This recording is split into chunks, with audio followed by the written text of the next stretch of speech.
Sobrang interesting po ng match-up na mapapanood nyo. Bakit ko nasabi? Aba, labanan po ito ng mga pinagdudahan na sa chess.com na gumagamit ng engine.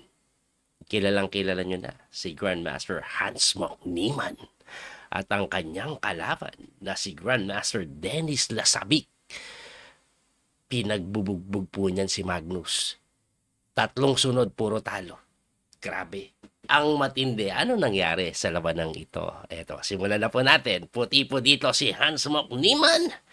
Tinira niya po ay E4 na sinagot ng E5 ni Dennis Lasabik. Paborito ni Dennis Lasabik yan. Nung nakaraan lang nga, si Magnus tinalo niya dyan. So tumira po ng Knight F3, Knight C6, Bishop C4, Bishop C5. Nag D3, tumira po ng Knight F6, tapos castling. No? Grabe po, Italian na very normal. Nag-castling lang, tapos Knight D2. Yung iba po gumaganito muna C3. Pero Knight D2 is still okay, na sinagot ng D3 at nag-C3 pa rin naman na transpose din po sa main line. Nag-A6 po yan para bigyan daan na kung sakali mag-B4, doon po tatakbo. Tumira naman po ng A5 or A4.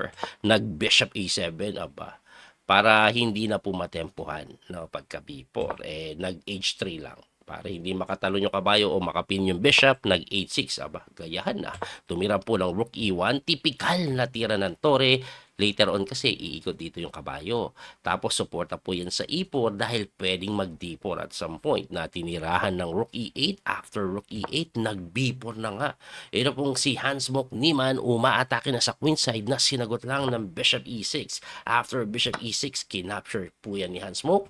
Binawi po yan ng tore. And then, nag-queen C2 to develop the queen. Ayun. So, dinevelop lang ng Reyna na sinagot ng queen D7. Develop din ng Reyna. Nag-rook B1 naman. Why? Intending to push the pawn po siguro yan.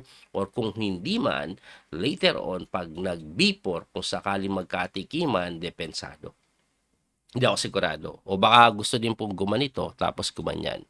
Anyway, ang sinagot, B5. Ayun. So, gusto po ata talaga mag B5. Inunahan ng B5 ni Dennis Lasabik na sinagot naman ng rook A1.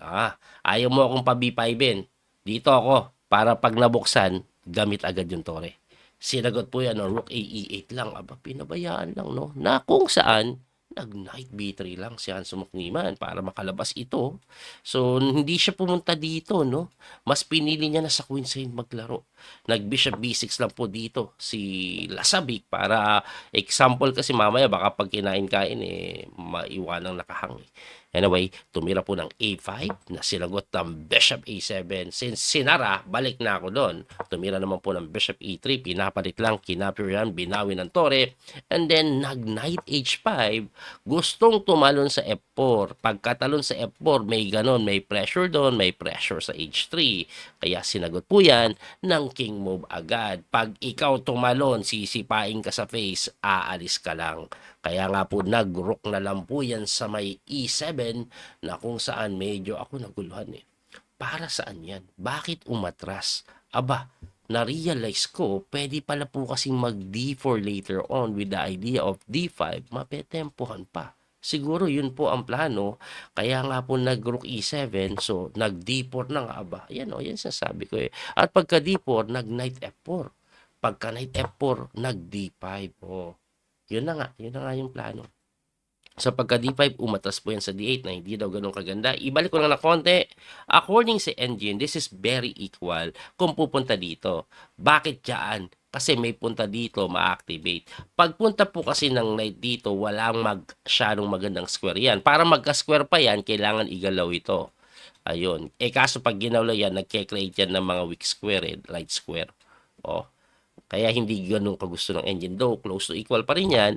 Ang ginawa, nag-C4 lang si Hans-Mok Niemann na sinagot lang ng C6. So, yun pala yun. Magsi-C6 din pala. Kaya wala siyang pakialam kahit saan pumunta yung knight. So, pagka C6, kinapture po yan. Binawi ng B na mali. Ayan na nga.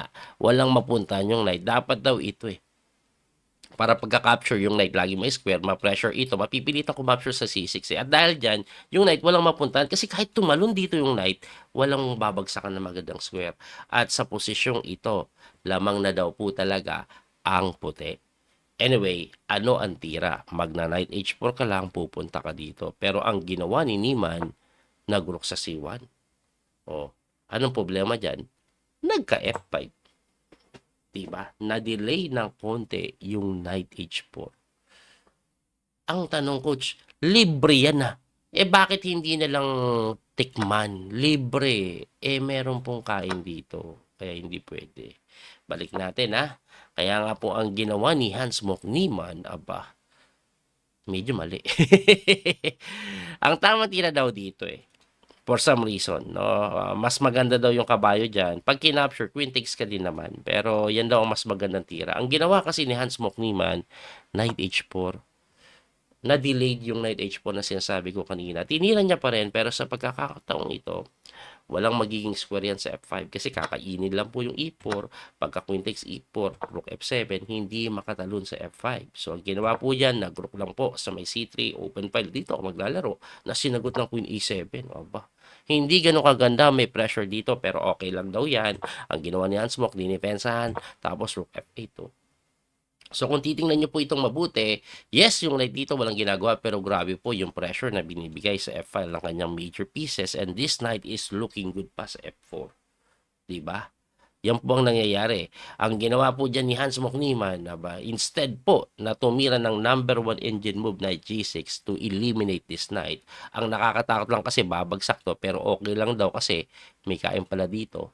Ang ginawa po niya ay nag-rook lang doon sa dito. So, very passive po na tira daw. Bakit, no? Dinipensahan niya ito Siguro gusto niya igalaw yung reyna, something like here. I'm not sure, no? Pero, medyo passive Ang akin na lang naisip kasi less than a minute na lang sila. Makatira lang ba? Tumira po ng knight f6 si Dennis Lasabik. Napakagandang tira kasi yung idea po na gawin ito, hindi na mangyayari dahil binantayan na. So, ang nangyari tuloy, napilitan ayun, itulak na lang yung pawn. Kasi yung knight halos matrap na din No? Baka pwedeng tulakan ng ganun yan Kaya nag G3 para palayasin yung kabayo, pero ayun, double question mark kasi may pang matindihan tira. Queen D7 lang. Threaten ito. Pag kinapture mo, rook takes, bagsak naman yung kabayo. Wasak-wasak ang construction. Hindi nakita yan. 48 seconds na lang Tumira po nun. Pagka knight h5, nag-knight f3, which is wrong na naman, sir. Balik natin, no? Ang tamang tira daw, f3 lang? Sanggala. Kukunatski lang? Tama, kunat lang daw. F3. Pagka F3, atras mo to. Ayan, no? Ang pinaka-idea ng F3, para lang depensahan yung F2, iniwas. No? Tapos atras na yung kabayo, pwede ka na tumulak na ganun siguro later on. Ganun daw ang gagawin. Kaso nga, ang ginawa is knight f3. Ayun. Naipit yung knight yan. Hindi makagalaw yung knight, babagsak na to. Do depensado siya. Kaso pagka knight f7, mali pa nga daw. Ang tamang tira daw po is mabilis. Rook f6 here. Bakit? Pagkatalo na ganun, aray ko po. May mga threat doon, tapos kain doon, no? Anyway, ang ginawa is ganon. Tumira po ng h5 to prevent knight g5. Nag-queen d7. Tumira po ng rook d to c2 para kunin yung open file. Nag-knight h8. Tumira po ng knight lang po sa d2 na kung saan dumidepensa dito para pwede niya pong isugod yung tore na mali. Under 20 seconds na lang dito si Dennis Lasabik tumira ng matindihang brilliant move. Badabim. Knight F4. Gusto kang matihin dito. Yes, anak. Okay, wag daw ako magbadabim, sabi ng anak ko.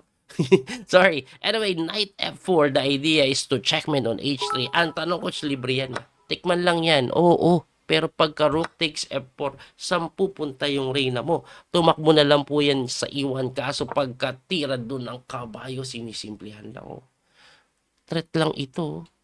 Tas mamatiin ka na. Wala, nangingisay na po. Pati yung oras nangingisay. 11 seconds versus 16 seconds. Tumira ng Queen G1 na mali kasi pagka Queen F5, ayan na, nangangamuti na lang gusto. Walang magawa eh. Walang oras. 5 seconds na lang.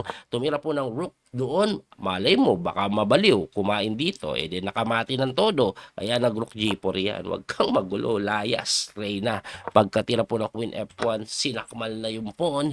Binawi. Hindi. Tumira lang noon. Kaso pagkatira ng Badabim, boom, bam. Chinek lang. Saan ka pupunta, sir? Ganon. Boom. Binawi. Bang. Bang. Boom. Aba. Teka lang. Medyo nabuhay pa. Hindi pa na checkmate. Kaso, tingnan nyo mabuti. Lamang ng sangkaterbang pawn. Ang ginawa na nga ng dyan, Rook F5, mamatingin ka boy. Kaya nagdepensa ng tore. Rook H5, hinarang, takes, kain. Ako, sandamukol talaga yung pawn. Hindi pa sumuko si Hans Moknima, nag-Rook C6 pan, kuma-counterplay. Pero gumanon lang, kinapture yung pawn, nag-king move, kinapture, takes na naman. So, ang ending 2 pawns up, Rook endgame. Pero ito po ay completely winning sa white.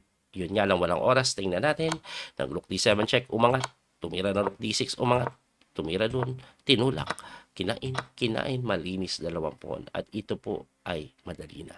So, ituloy na lang natin kasi hindi talaga susuko yan. Oh, kasi may time factor pa eh. Malay mo, ma-disconnect. Tingnan nyo, nabawi pa. Pero ang lapit ng pawn eh. And this is already completely winning. Ayan. Kaya dito nang parisay na. At dahil dyan, grabe si Dennis Lasabik ang nagwagi sa mga pinagdudahan. By the way, sa torneyong ito din, tinalo ni Dennis Lasabik si Magnus Carlsen. Pakita ko. Ayan o. Ayan o. Round 7. Pinerfect niya 7 out of 7. Natalo lang po siya kay Hikaru. Pero tinalo niya si Hans Moknima ng round number 9. At ang nag-champion po ay si Dennis Lasabik. Ayun, Dennis Lasabik ang champion. Second si Hikaru, and si Bortnik nandyan, Alexei Sarana, Letwan Min, Gata Kamsky, Parabian, Shigalko, GM Oparin, Magnus pang number 10. Yun po ang nangyari sa labanan ng mga pinaghinalaan. Kung ako tatanungin nyo, Dennis Lasabik, I don't think so. Kasi may mga inaccuracy naman siya. Mabilis lang talaga. No? Magaling lang talaga sa online. No? Marami kasi nagsasabi, bakit ganyan pag online malakas, pag hindi na online hindi manalo. Nananalo din naman kahit hindi na online, kaya nga GM yan eh. Pero of course, may mga player talaga na mas babad sa online, mas komportable sa online. May iba naman, mas gusto over the board. Like ako, mas gusto ko over the board kaysa sa online. No? Yung iba naman, mas gusto online kaysa sa over the board. Ganun talaga. No? Anyway, opinion nyo pa rin yan, kung anong masasabi nyo. Muli, ito po yung Coach Speedy Master Daniel Causo. Salamat po sa panonood. Hanggang sa muling pagkikita. God bless mga kabiyahe. Thank you po sa support. Don't forget to like and share at follow and subscribe. Bye-bye. That little mouse, 'cause I'm an albatross.